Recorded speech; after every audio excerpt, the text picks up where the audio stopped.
Good afternoon, everyone, and welcome to our virtual health talk. My name is Melissa, and my pronouns are she, her, and hers. On behalf of the Patient Education and Engagement Program here at the University Health Network, I would like to thank you for attending today's session on Let's Talk About Anxiety. You may have noticed that today's session is on Wednesday instead of our typical Thursday, and that's because we moved it to align with today's Bell Let's Talk Day. If you're not familiar with this campaign already, it's a day to raise awareness and combat stigma surrounding mental health issues in Canada. We hope today's presentation will give you some more information and resources about mental health, specifically anxiety. Now, I'd like to take a minute to thank our planning team. So the Patient Education and Engagement Program, the Patient Learning and Experience Centers, the Patient Partners Program, and Education Technology and Media Services. Now, a few words about our online format. This session is being recorded and will be available for viewing with closed captioning at this same YouTube link afterwards. Today we'll have a presentation for about 30 minutes and then we'll open it up to the audience to ask questions for the rest of the session. If you have any questions about the live stream during the session, you can email us at pfep@uhn.ca or leave a voicemail at 416-603-6290 and a member of our team will get back to you shortly. On the topic of technology, we know anything can happen when it comes to the internet connection. So with that said, should my connection cut out at any point, have no fear, you'll be seeing one of my awesome colleagues step in to facilitate the session. We also want to note that some of our speakers are presenting on site at the hospital. Because of that, you may hear overhead announcements or alert codes in the background, in which case we'll pause for a few seconds until they're complete. To submit your questions for the presenters, we invite you to go to the link on your screen. You can also scan the code using your smartphone's camera or QR code reader app. You can submit questions anytime during the presentation. We want to quickly thank those who have submitted questions already. It helps us see what people are interested in learning about most. We have tried our best to address these within the presentation, but we'll definitely answer them again during the question and answer period. When you submit your questions, you may notice it doesn't get posted right away. That's because we're now reviewing questions before they show up for the audience. This helps us make sure questions won't be repeated, and it gives us some time to address new and different questions. It can also help us prepare how to answer the questions before they get posted. We just ask that you please keep in mind a few things before you submit your question. First, you can choose to include your name or stay anonymous, but please note that others will be able to see your name if you do include it. We ask that you don't include any personal details about your health or condition in your question. Our health talks are for general health information only. The speakers are not here to diagnose or provide treatment recommendations, and we'll try to answer we will try our best to answer as many questions as we can during the question and answer period. You can also vote for your favorite questions by clicking the little thumbs up button beside the question, and this helps bring the questions closer to the top and they'll more likely be answered. We're also excited to let you know that you can enter for a chance to win a $10 Tim Hortons gift card. To do so, you'll just have to fill out a feedback survey after the talk. This draw will close in a week on Thursday, February 3rd at 2:00 p.m. and we'll draw the name and notify the winner on Friday, February 4th.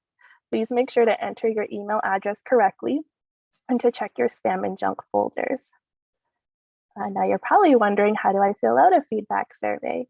So please go to the link on your screen and complete the survey at the end of the health talk. This link is also available in the description box below. Again, you can also scan the code using your smartphone's camera or QR code reader app and it'll take you to the survey. Then after you complete the survey, you'll see a link on the confirmation page to enter the draw. We thank you in advance for your feedback. It really helps us know what you liked, what we can improve on, and what topics you would like to see in the future. Now, moving on to our presenters. So I'm excited to introduce Chris Degas, who has been a UHN patient partner since 2016. He is a C5-C6 spinal cord injury survivor. His current role is providing accessibility assessments of buildings and public spaces through the Rick Hansen Foundation. He also volunteers his time advocating for accessibility in public transportation, as well as in the built environment of his community. We'll also hear from Aideen Carroll, who is a psychiatric nurse who trained in Ireland and has worked in the UK, USA, and Canada. She holds a master's degree in psychology and is currently the nurse educator for mental health at UHN. We'll also hear from Linda Liu, who is a clinical nurse specialist in the medical psychiatry program at the University Health Network, where she provides psychiatric behavioral support to the medicine and surgery programs at Toronto General Hospital. Her clinical interests include the management of delirium or dementia-related response behaviors, supporting individuals with substance use disorders in the acute care setting, and building capacities in mental health nursing. Her research interests include arts-informed methodologies, mental health curriculum development, and trauma-informed interventions. So we have a wonderful group of speakers today. And before we get started, I would like to take a moment to acknowledge the sacred land on which the University Health Network operates. At UHN, we strive to provide safe and inclusive care, and that begins by honoring Indigenous peoples. Indigenous peoples are the original inhabitants of this land and for thousands of years have cared for this land. We want to acknowledge and remind ourselves, and we encourage you to do the same wherever you're currently located, that we're still on the traditional territory of many nations, including the Huron-Wendat, the Haudenosaunee, and the Mississaugas of the Credit River. This territory is governed by the Dish with One Spoon Wampum Belt Treaty, an agreement to share, care for, and protect the resources around the Great Lakes in peace and respect. Today, this territory is still the home to many Indigenous peoples from across Turtle Island. So whether the land plays a role in your traditional ways of knowing and being, or you've had the privilege to settle on this land, many people may feel a relationship between the land and mental health. Many of us turn to the land for mental wellness, through the food we harvest to nourish our souls and minds, or during activities such as walking, gardening, cycling, jogging. No matter what role the land plays in your wellness, we hope today's talk inspires you to reflect on our opportunity to work, learn, play, and keep well on this sacred territory. So now enough from me, I'll hand it over to Chris, who will be starting us off. Thank you very much, Melissa. I'm going to be speaking a little bit about my story and how my injury is affected by anxiety.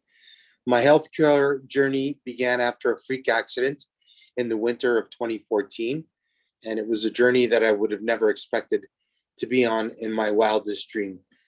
I fell at home in my bathroom and I broke my C5, C6 vertebrae, which are in the middle of my neck. And this has left me with paralysis from the middle of my chest down. It's affected everything from my lower limb movement, fine hand dexterity, breathing, digestions, and right to my bowel and bladder function. My journey started with a 911 call, then progressed, moving through just about every different transition of care point in our health care system. First, it was ICU, then inpatient, rehab, outpatient, transitional housing, and now home care. Besides the obvious struggles of my new physical challenges, there was also a whole set of feelings to go along with those struggles, largely ones of anxiety. And they were essentially at every point where there was a transition of my care. There are two specific stages of those transitions that I recognize now were met with the highest level of anxiety for me. Number one was continuously having to adjust to a new environment or care setting. And number two was someone new helping me with my care. Everything in my new life was unknown to me and took a really long time to feel comfortable or even just getting used to the care that I was receiving. These feelings of unfamiliarity and having to repeatedly start over with each new person, coupled with the fear of being mishandled or not understood and not receiving the same level of care moving forward, left me constantly worried about what I was going to encounter at each new step of my life, even day to day and even shift to shift. I was worried about nurses, personal care support workers, attendants, and their skill sets, if there would be communication barriers, whether they were language or simply their ability to follow instructions. As an example, my own dad, who we both spoke the same language, it was difficult in trying to instruct him on how to turn me in bed, such as lift my knee, in a vertical lift and bend my knee in a vertical position, push away from me while simultaneously also pushing on my shoulder. He just couldn't understand what I was asking him because he was unfamiliar with these types of sequences. This was what I worry about having to go through every new person who was onboarded to help me. Looking back at my transitional journey, not that kind of transitional journey, my transition of care journey, there was a few things that helped me deal with my anxiety. The first was understanding my injury and proactively planning for my care. This happened in large part while I was in rehab. I learned how to make lists of my medications, when to take them, how much to take. I found a pharmacy that was near my area that delivered to my home and would also individualize my medications in blister packs.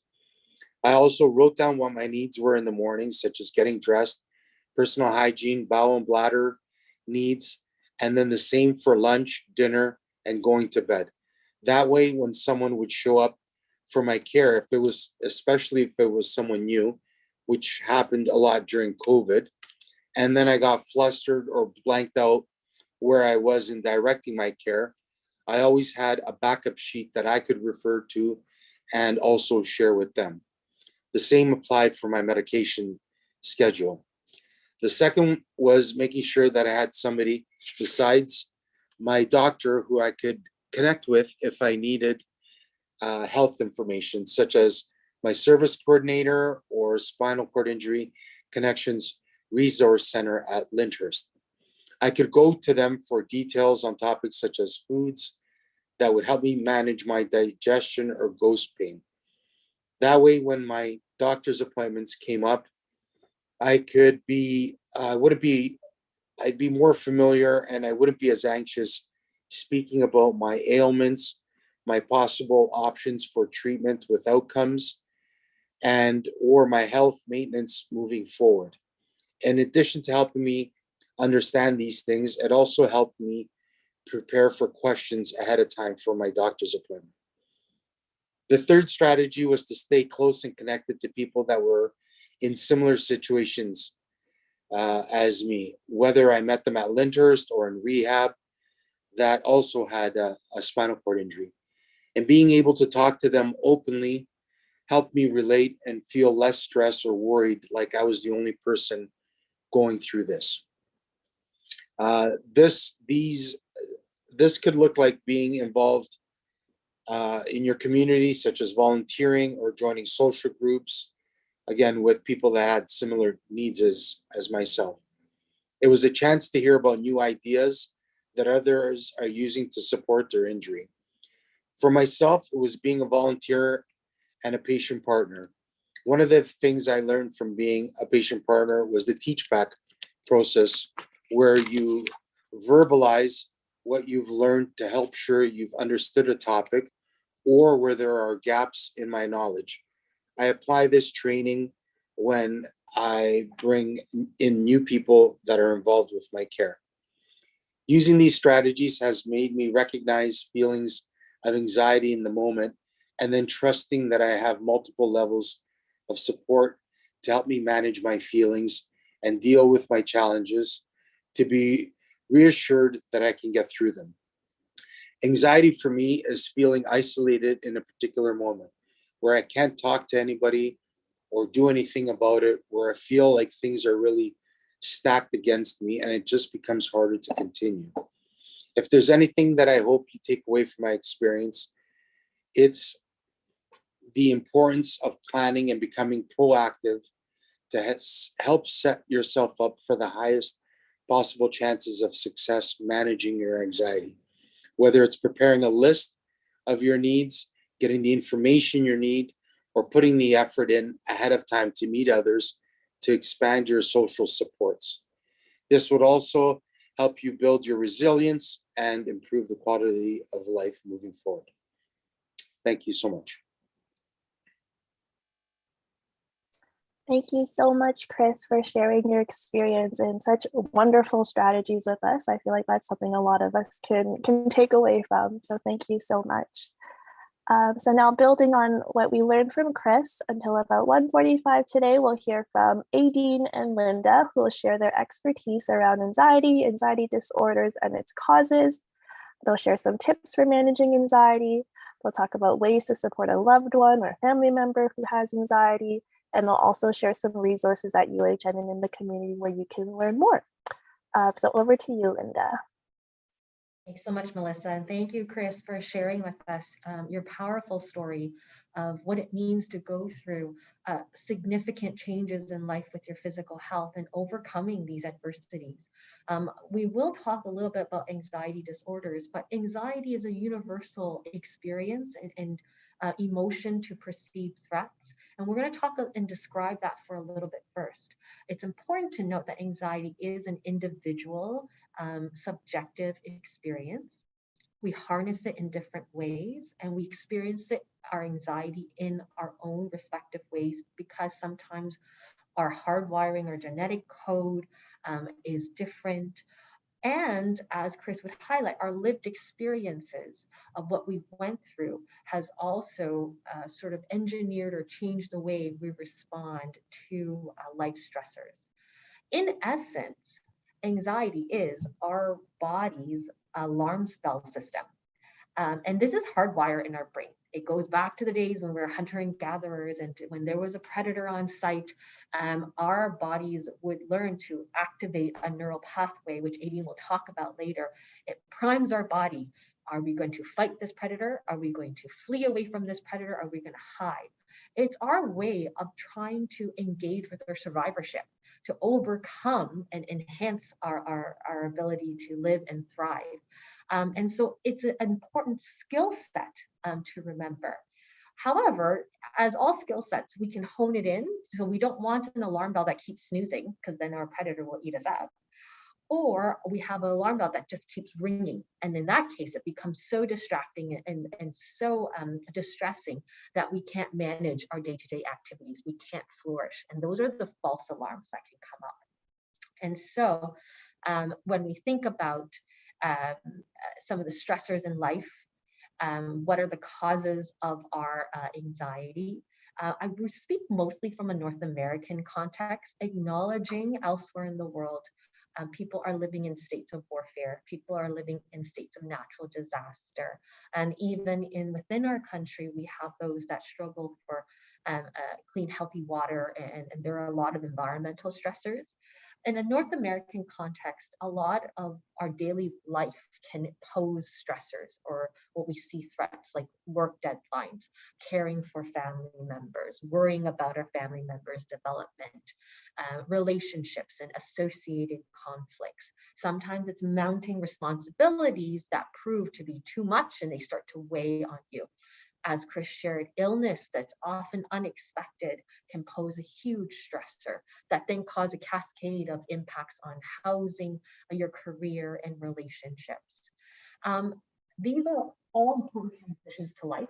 And some of the transitions are normative. And I speak to our youth population that are struggling with anxiety and struggling with these sort of transitions in life. And some of this is normative, because we are learning to cultivate new relationships as you try to make it to school on time, you try to meet deadlines. It's actually honing a skill set for you to manage stressors and overcome adversity. So we don't always want to look at anxiety as a negative thing, but acknowledge that with transitions and stressors, there's the change that brings opportunity, but also that fear and uncertainty. What's also really important to know that our perception and our thoughts towards the stressor actually changes the way we respond and our emotional response to it. Of course, how can we ignore the big elephant in the room that we've had a 2-year COVID-19 pandemic that continues to go on and has greatly impacted, I would say universally, all of our mental health, have gone down as a result of this pandemic, because it has on all quarters of our life affected relationships. It actually threatens our mortality. We worry if we bring the disease home to our family members. We worry if we're getting sick.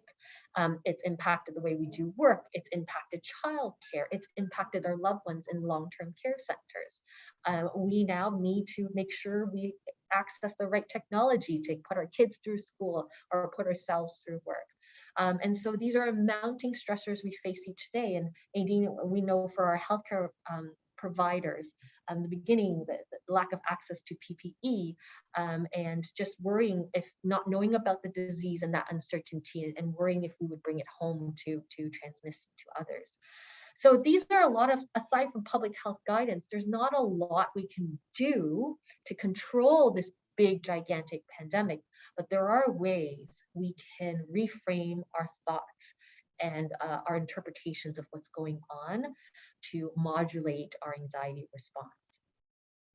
And so when we look at anxiety responses and management, it actually falls on a continuum. I know it generally has a more negative perception, but remember, right now, I would admit that Aideen and I are anxious because we have to present as well too. But we are learning then to, we were doing some breathing before we started. We learned to anticipate, we're excited about it, we're focusing on our scripts. And as Chris talked about, being able to have some strategies to prepare can help alleviate that. What we want to avoid is the maladaptive responses. So when anxiety becomes so all-consuming that we can't think, we start to panic, we are in this tense spot, and our thoughts are filled with doom and gloom, that's when we know we need some extra help.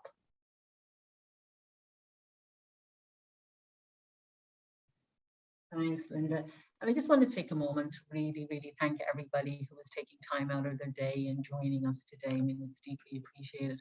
And as Linda mentioned, anxiety is an emotion, and it does actually affect us, and it can affect every aspect of our lives, in the sense that anxiety can affect us emotionally, it can affect us physiologically, it can affect us behaviorally, and it can affect us cognitively.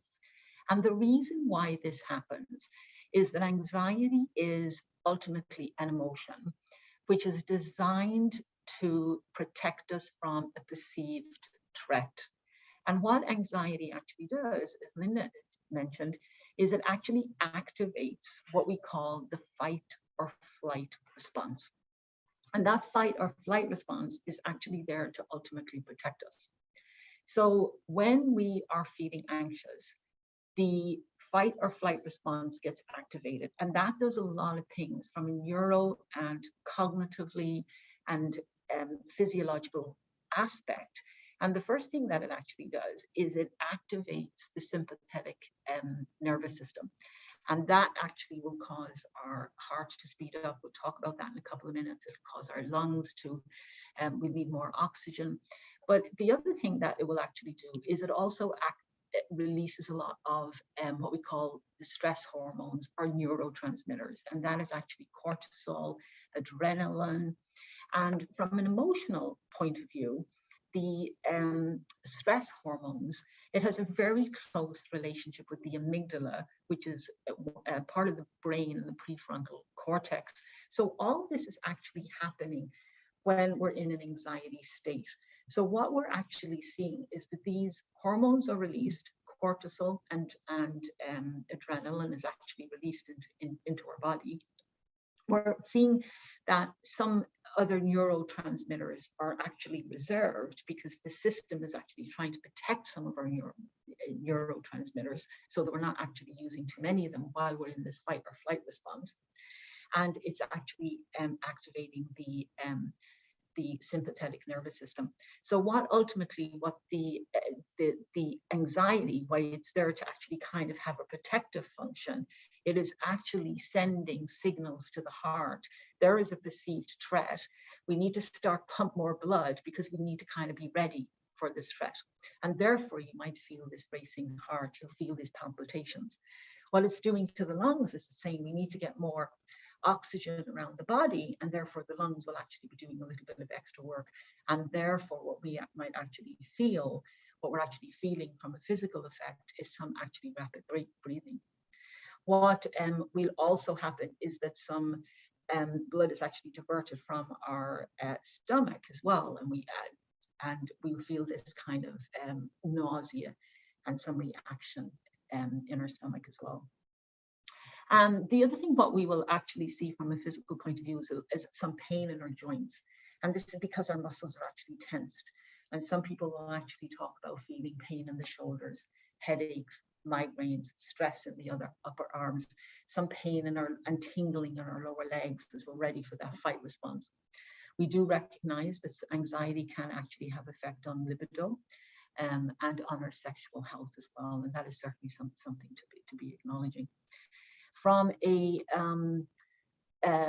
cognitive aspect as well, we need to recognize, we'll talk about behavior first, but we need to recognize from behavior that people that are in a state of anxiety might feel quite restless. There's some physical tension, rapid speech. And this is because we're actually quite in a state of hypervigilance. We're very, very aware of the stressful event and what we might want to do to protect ourselves from the stressful event. But then everything else that is going on, that is kind of distracting us, and we're trying to ignore that to keep ourselves on the stressful event. What is interesting with sleep pattern is that poor sleep and feeling absolutely exhausted, because being in this hyper state of arousal is actually exhausting, and this mental exhaustion that people will actually feel when we're actually in a state of anxiety. We will hear people from cognitively actually talk about that when they're in a state of anxiety and suffering from anxiety, not being able to pay attention, poor concentration, forgetfulness, memory issues, having nightmares and flashbacks. But what we'll also hear, and what people will say when they're quite anxious, is they become hypervigilant. So it is a kind of this paradox. How can we actually say that we're hypervigilant on one hand, but we're actually forgetful on something else? And this actually goes back to that kind of fight or flight system, where what we're actually doing is we're conserving, putting our resources onto the issue that it's at hand, that kind of stress that's right in front of us. So we're really focused on it, hypervigilant. But then you'll find people that are saying when they're in a state of anxiety, being able to forget other things. And that actually goes back to the neurological state, because with what we'll see when we're in an anxious state is that the hippocampus, which actually has, again, a neurological component in memory, that will actually be not working as hard as it would, because it's conserving itself and kind of conserving its stores to help us through the anxious state. So what we actually recognize is that when we're having anxiety, and we're not talking about, we'll get into a little bit more about anxiety disorder. So it is on a continuum. People will experience the emotional state of anxiety in very, very different ways along this continuum. And people in this emotional state will experience different things, be it behavioral, emotional, cognitively. And the system, the fight or flight system, is actually designed for some of these responses to actually happen. And there's actually a neurological reason as to why they're actually happening. They're not always pleasant. And we are going to talk about tools to have in our toolbox to help manage that state of anxiety, but understanding that there actually is a reason for some of them as a foundation within this protective state of anxiety. Mm-hmm. Mm-hmm. So when does anxiety actually become a disorder? So when we are feeling like we're not coping well enough, we can seek the help of healthcare provider. There's actual clinical indications of when anxiety becomes a disorder. And that's marked by when we, in the face of stressors, there's this excessive worrying. Our mind can't turn off of this stressor for one or a variety of concerns lasting more than 6 months. And you have a difficulty turning off those worries and those ruminating thoughts. They keep laundering on and on. In addition to these criteria, there would be 3 of the following symptoms. So feeling edgy or restless, or being irritable, as you talked about, that increased fatigue and that poor sleep, not being able to focus as much, and that muscle pain that's manifesting physiologically when you're excessively anxious. As you can tell, this is a vicious chain reaction. And so if you're not sleeping well, you're going to feel tired the next day. You're going to lose a little bit of focus, and that's going to make you irritable. So that's when we diagnose that as an anxiety disorder. There are different types of anxiety disorders. They can range to be very specific, or they can be very generalized. Some people have very specific phobias or social situations. It's important to note, we have on our list here our post-traumatic stress disorder and acute stress disorder. Acknowledging then when something catastrophic happens in our lives, an event or several events. This could be childhood adverse traumatic events, could be a natural disaster. That these big events have the potential to make our alarm system dysfunctional. And that's why anxiety as a disorder then can manifest out of this. And so it's important that we treat our anxiety and also be able to treat those underlying traumatic causes also. When we think about treatment options, we talked a lot about that, this sort of kind of global ecological response to threats.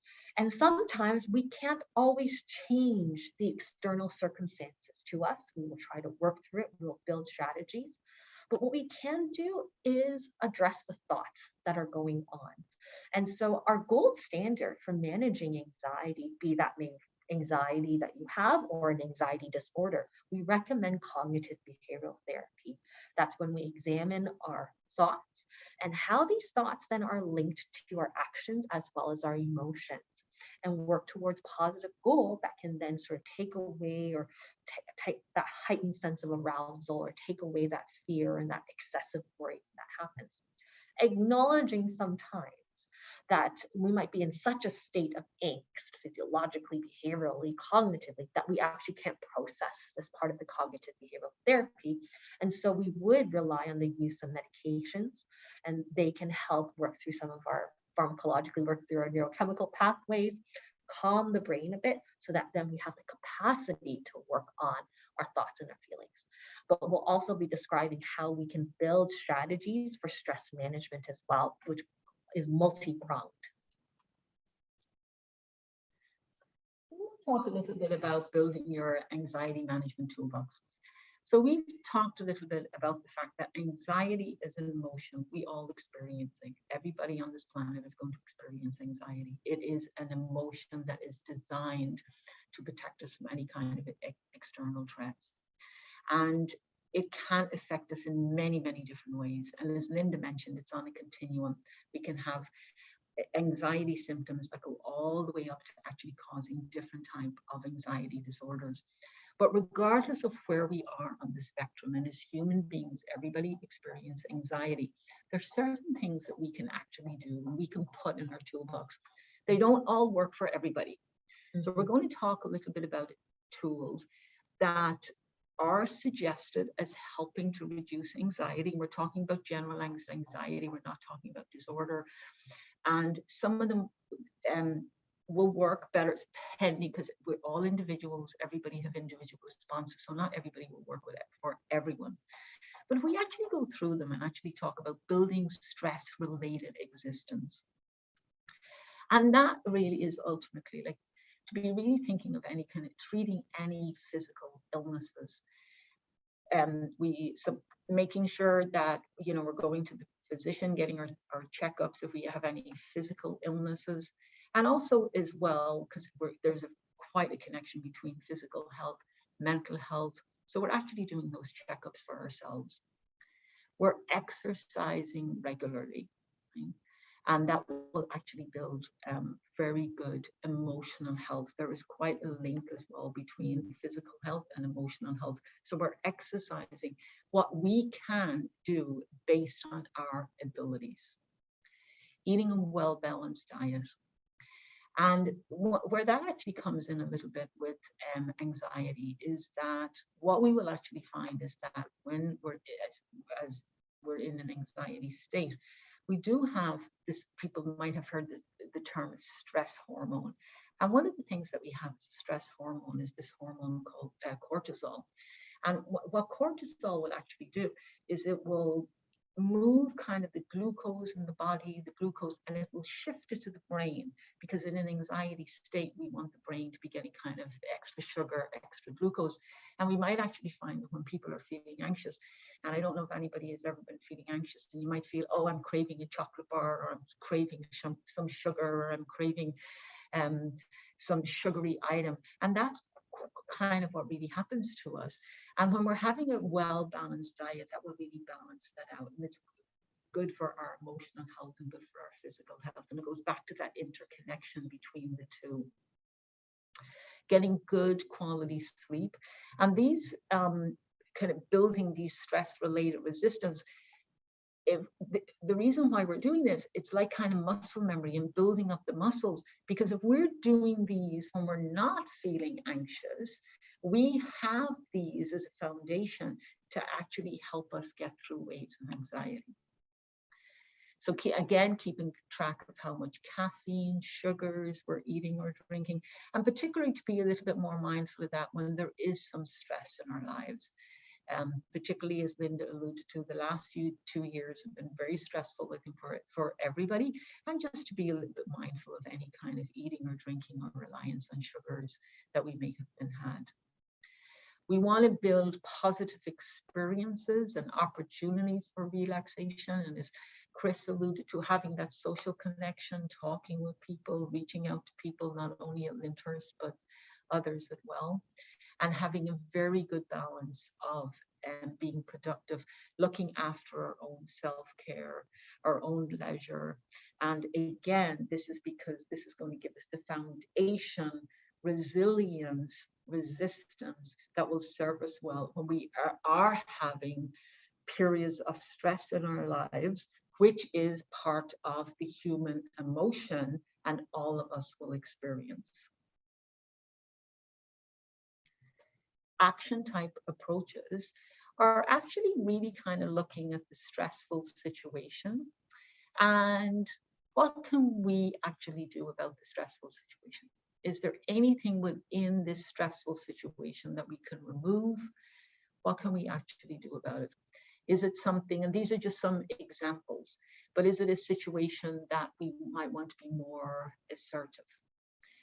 Creating healthy boundaries for ourselves if we're having any relationship conflicts that are causing us stress, if we're having stressful situations with work colleagues, what can we actually do to create healthy boundaries for ourselves? Very often reduce the amount of stimulation around us.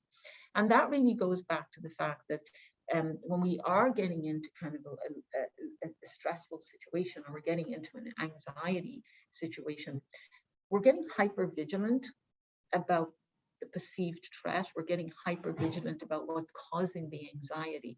And as we mentioned earlier, therefore, we're kind of reducing our cognitive load and what's happening us over there. So we might find if we're kind of stressful or anxious that any extra noise, anything going on around us can cause some irritation, not in everybody, because we also have individual responses. But that's why some of these will work for some and not for everybody. But again, reducing the amount of kind of noise, simulation, distraction around us. Managing time, very, very difficult in our modern world where folks are so busy. We recognize now during COVID times the conflicts of perhaps being at home, having children at home, trying to work from home while you have children at home. And it's really, really changed things for folks and added a different level of life, a different level of stress into people's lives, and really trying to manage time as best we can to our abilities. Looking at problem solving techniques and going back to that kind of muscle memory, or using these techniques as our muscle. As we build on these techniques, as we use these during non-stressful times, these are going to really help us when we are in a situation of stress and anxiety, because there's a very close link between the two of them. And we talk about anxiety as being emotion that when we're in a stressful situation activates that flight or flight system. And setting goals for ourselves can really help as well. Thank you. As we move into the perception type of approaches, and the perception type approach is really looking at the way that we manage the situation. Strategies can include cognitive behavioral therapy, and that really is the gold standard. And cognitive behavioral therapy is really kind of changing how you look at a situation to kind of change how you're going to behave and react to a situation. And I'm just going to give you kind of a recent example of this. Kind of happened just before COVID, but just to put it in perspective, my cousin, and she's allowed me to share this, was organizing a big holiday gathering for a family that was coming in from England. They were flying in here for Toronto for a big dinner party. And she was so anxious about this dinner party and got herself so worked up about it, couldn't sleep, worried about what she was going to cook, went out to buy a new oven, taking cooking classes. And she put so much anxiety onto this cooking and the meals for when her family was there that it actually started to interfere with her life. And her partner pointed this out to her. And she sat down with her family and she actually tried to change how she was looking at the event. Instead of looking at the event that I have to cook for all these people and it's causing me stress because I don't feel I'm a good cook, let's change it to, I'm going to see all these people who I haven't seen in quite a long time, and the cousins are going to see their cousins. So really changing how she was looking at it really helped. Gratitude exercises is a fantastic thing to do. And we do know that when we do gratitude exercises every day, it's actually changing neural pathways in the brain to actually reduce anxiety and stress. The worry tree. So this is a fantastic thing that kind of ties in with our changing of perception. And it really is asking us to look at what is actually causing us the anxiety. What am I worried about? What am I anxious about? And then we ask ourselves the next question. Can I do something about this? Can I use this perception? Can I use this action-oriented approach to do something about it? If yes, let's do a plan. If no, let's let it go. Great little worry tree to actually use. And the relaxation response type approach goes back to building up, having that, going back to kind of our physical exercise that we're going to have in our toolbox, but these are exercises that will actually help us in a moment when we're in a stressful moment. And there's lots of examples there that will work for one person, not work for another, such as massage, using yoga, listening to music, aromatherapy. Works for some, doesn't work for everybody, but that's why we build up that toolbox. It's going to be very unique and very individualized. So we're going to try a box breathing exercise. And box breathing can be done anywhere. You don't need any special exercise equipment for it. What it actually involves, it involves breathing in through your nose for 4 seconds, breathing in for 4 breaths in through the nose, holding that breath for 4, so we count 4, breathing out through the mouth for 4, and holding that breath. What is wonderful about the box breathing exercise is that we're letting everything go. We're just concentrating on our breathing. There's also a physiological aspect to it, is when we do box breathing, we teach you have to use the belly or the diaphragm to engage. And when we're doing that, we're actually triggering that sympathetic system to wind down, so that you're breathing, when we're holding, we're lengthening our breaths, we're actually winding down our heart rate. We're actually winding down the blood pressure as we're responding to stress. So there's a physiological benefit to doing these exercises. I'm going to invite everybody, if you wish to do this, to just sit, or if you're standing, in a nice relaxed position. Put your feet on the ground, your hands open in front of you. Close your eyes. We're going to take a breath in through the nose. 1. Hold that breath. 4. Release that breath out through the mouth. And hold that breath.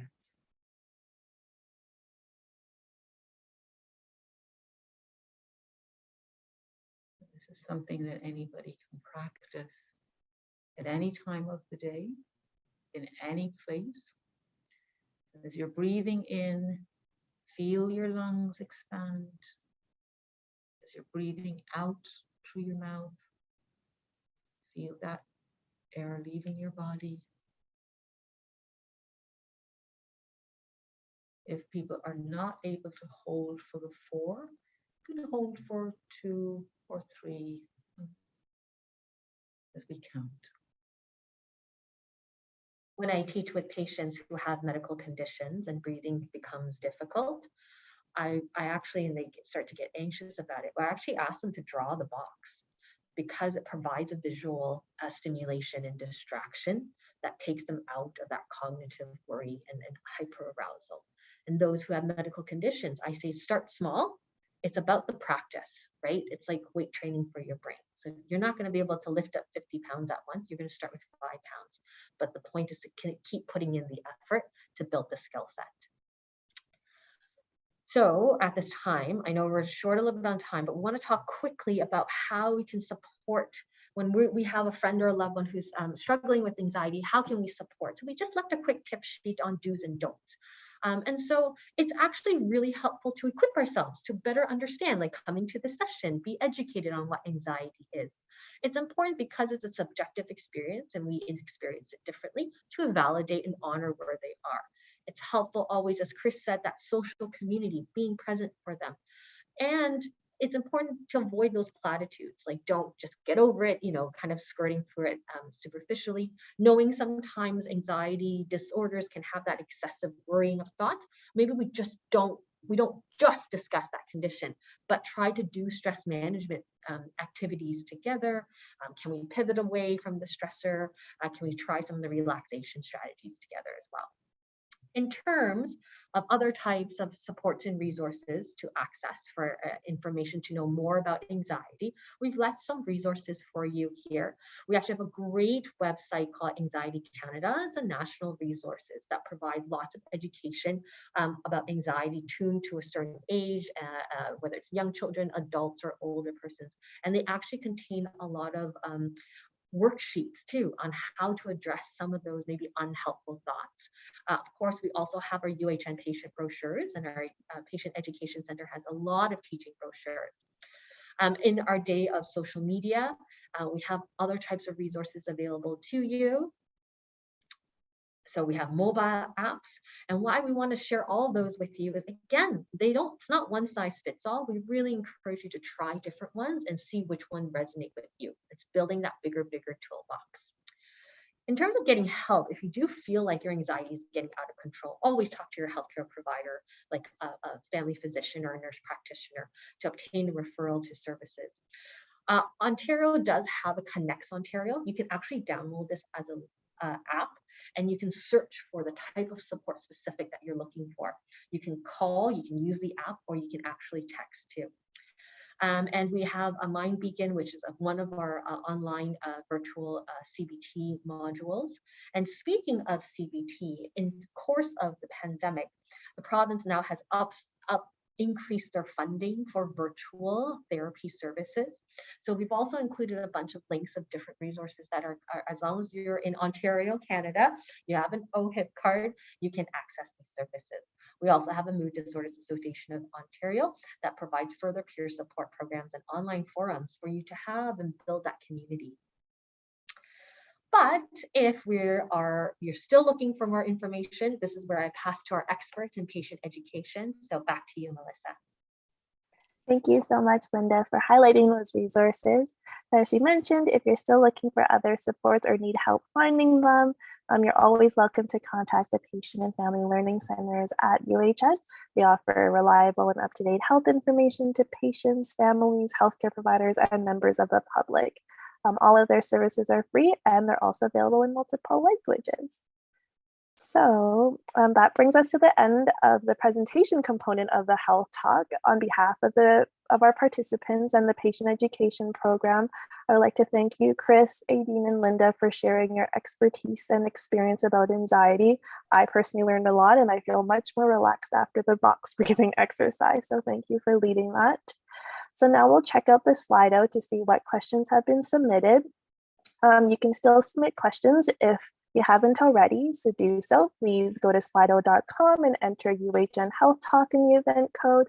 And of course, you can scan that code using your smartphone's camera or QR code reader app, and it'll take you straight to the page. We just wanted to send a friendly reminder to that if you do choose to include your name or stay anonymous, but please note that others will be able to see your name if you do include it. So over the next 8 to 9 minutes, we'll take a look at the questions. So starting from the top, the first person, so Usnav, thank you for, I hope I pronounced that correctly. So they've asked, what's your advice for persons who have flashbacks to their past bad memories that create anxiety? So Linda or Aideen? We talked about this earlier, about the role of post-traumatic stress disorder or traumatic events. And usually flashbacks and bad memories are a subset of that post-traumatic stress manifestation. And of course, when you're reliving bad memories, then you're transported back to that moment of fear and threat. And so your anxiety, your emotions run high and can be quite negative and distressing. And so, as we spoke to before, anxiety is a manifestation of that. And so it's important to, it's still this, all the toolbox building strategies continue to work to address the anxiety piece, but knowing concurrently we'll have to address the trauma pieces as well too. And that's where, again, going to your healthcare provider, getting mental health referral, counseling, those sort of things to work at both goals simultaneously. Thank you, Linda. Okay, so we'll take a look at our next question. Do you have any tips for managing anxiety that spikes around certain people who you're not able to avoid? Well, it is, some situations are unavoidable, right? And this is where you speak so lovely about those action-oriented type approaches. Is, should we create some healthy boundaries? Maybe we shouldn't have these interactions every week. Maybe we need to limit them a little bit. I think it's also, what is it? It's some people that you're not able to avoid, and there's some, I think it would be what is actually causing the anxiety here? Like, let's name it a little bit more. Is it people in general that not being able to avoid being around people, and therefore are there times that you can just balance that by having time by yourself? Or is it particular individuals? And then if it is particular individuals, to work on kind of naming what is it about that individual, what is actually happening with that particular relationship. So I would certainly encourage that as a starting tip, would to maybe kind of dive down a little bit more into the anxiety spikes around people. Are there all people, certain people, particular individuals, and to maybe getting kind of going back to that action plan or that worry three, what can I do in this situation, or what might be actually causing it? What's in my toolbox that I can use here? And this is where cognitive behavioral therapy helps you examine those thoughts, get to the root of where that fear and that sense of threat and stress comes from too. So again, building that toolbox. Thank you, Linda and Aideen. Okay, so let's look at our next question. So someone has asked, what's the difference between stress, anxiety, and worry? So they're very, very interconnected. So stress and anxiety, sometimes you'll actually see them used synonymously. We do that. Anxiety is the emotional event to what is a perceived stressful event. And then you'll hear people saying, I'm suffering from stress, or I'm suffering from anxiety. So ideally we have anxiety, which is the emotional response to a stressful event or a stressful time in people's lives. But they will actually be used synonymously. So there's very kind of subtle difference, but anxiety is the emotion. Stress is kind of the external stuff that's causing what's actually then triggering the anxiety. And worry is the cognitive component about it. So worry, or sometimes we'll talk about worry as ruminating. I keep ruminating about something. I keep worrying about something. I keep going back to this event and worrying. So worrying is kind of the cognitive piece. Anxiety is the emotional piece. Stress is the kind of event, but they are all very much interconnected in a way. And that's why we try, if we can address those thoughts, unhelpful thoughts that might be too excessive, then we can then address the emotional components of the stress. Or is there some action-oriented things we can do to change that stress? If not, how can we change the way we perceive the stress? And then our mood, doing the relaxation things, those actually help improve and lift our mood, which then might help turn off some of those unhelpful thoughts. So it's this sort of like this very intricate relationship that we can actually, this triad that we can work around and moderate. Thank you for clarifying the differences so well. I wasn't as aware of the differences too, so thank you.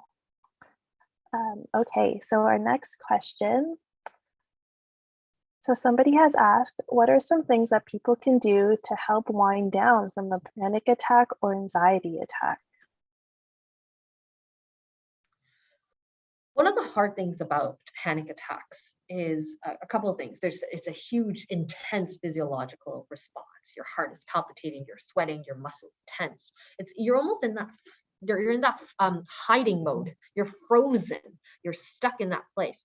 And what happens then is the thoughts of impending doom and gloom and all those sorts of things. We do know panic attacks, they pass. So that cognitive knowledge is really important. So even though you have the thought of impending doom, that, oh my gosh, I'm afraid I'm going to die, people don't actually expire from that panic attack. It's just the sense and the feeling of. So that knowledge is really important. But that box breathing, those relaxation techniques that bring your physiological state back down from that hyperarousal will be most key. And so when we do those box breathing, Aideen demonstrated, when we do training with our patients and coaching, we say you need to start and practice and do 5 first, build up to 10, but eventually is learn how to do 20 to 30 box breaths in one session. You can do them like you do exercise once in the morning and then once before you go to bed to sort of help empty out and let go of those thoughts. But also when you breathe through your diaphragm, you're actually then sending signals to your body. Okay, let's bring the heart rate back down. Let's bring that blood pressure back down. And of course, we do acknowledge that sometimes even when we're exhausted, those tools, then we talk to our healthcare provider. We think about what other treatments like medications we might need. And we talked about calming the brain down a little bit and then learning to process what are the triggering thoughts that are leading to the panic and how do we address those thoughts and perceptions. And to add to that, what we were talking about, well, we heard people use the term grounding techniques.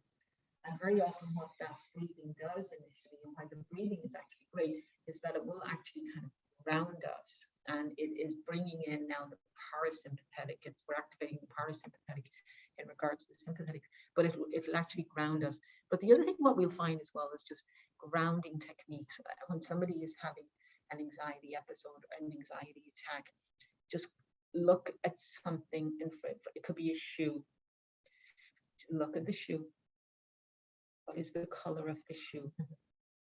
Look at the shoelace. Whatever is in front of you. Look at the ground. Let's look at the pebble on the ground. Let's notice the pebble. And it's focusing, it's grounding, and it's bringing us back to that moment. and kind of removing us from all that extra stimulation and overactivity that's happening around us. Mhm. We often use cognitive strategies as well when that's sort of trying to pivot away from that scary thought of impending doom. We also teach patients have these lists, start naming lists. The point is we're trying to move us, the part where the amygdala and the hippocampus, these are the screaming parts of our brain are here when those emotions fly high. When we do cognitive exercise, we're moving our brain to the thinking part portion.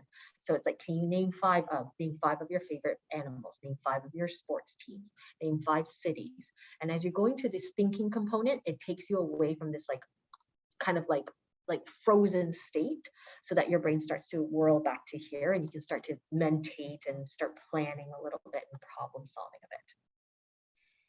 Thank you, Linda and Nadine. I know for me, I'll keep that grounding exercise in my toolbox too. And for everyone watching, you can always rewind back to this recording and go through that box breathing exercise with Nadine, or even review some of the approaches that Linda and Nadine had raised. Thank you both. So I am mindful of the time, and unfortunately it's already 2 o'clock, so time goes by really fast and we'll have to wrap up our session. I just wanted to first thank you, one second. Thank you to our audience for for asking such great and thoughtful questions. And of course, thank you so much again, Aideen, Linda, and Chris, for sharing your expertise and experiences with us. For our audience, if we didn't get a chance to answer your question, we sincerely apologize, but please email us at pfep@uhn.ca and we'll send those questions to Aideen, Linda, or Chris as appropriate, and we'll try to respond within 1 week. Another reminder that your feedback is important to us, so please go to the link on your screen and complete the survey, or you can scan the code again using your phone's camera or QR code reader app. You'll also be able to enter a chance to win the $10 Tim Hortons gift card after you fill out the survey, and just a reminder to do that by next Thursday at 2:00 p.m. And finally, to find out about our next talk, subscribe to our online patient e-newsletter to get up-to-date information about events and new resources at UHN. And to subscribe, just fill out the form by going to the link on your screen. This link will also be available on the confirmation page of your feedback survey. So thank you again for attending, and to our speakers for presenting, and we hope to see you all at our next talk in February. Thank you.